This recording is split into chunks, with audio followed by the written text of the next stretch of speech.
scommessa è che di qui a 20 anni, a 30 anni, i robot possono divenire così pervasivi nella nostra società, nelle loro varie forme e realizzazioni, al punto tale di non fare più caso alla presenza dei robot stessi. E al tema della ubiquità nella robotica è dedicato il maggiore convegno internazionale del nostro settore, che si terrà proprio qui a Roma nel 2007, di cui io presiederò il comitato scientifico. E di questi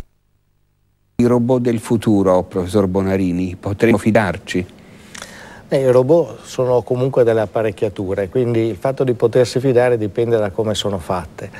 Uno dei problemi potrebbe essere che sono fatte male, quindi che non sono in grado di funzionare come si vorrebbe funzionassero. Un altro dei problemi è che siano invece programmati e quindi siano fatti per fare male, quindi potrebbe essere che non ci possiamo fidare perché chi li ha programmati non voleva che ce ne potessimo fidare.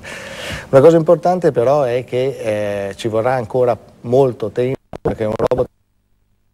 sia in grado di capire quello che sta facendo e quindi eventualmente mettere in atto delle strategie per non far male, quindi che possano mettere in grado le persone di fidarsi. Quindi le leggi della robotica che Asimov, scrittore della fantascienza degli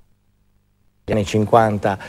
introdusse come garanzia per l'uomo nei confronti del robot, per dire il robot non farà mai male a un uomo in nessun modo, in questo momento non possono essere implementate e non lo saranno per i prossimi forse 30-40 anni solo perché il robot non è in grado di capire se sta facendo male o non sta facendo male.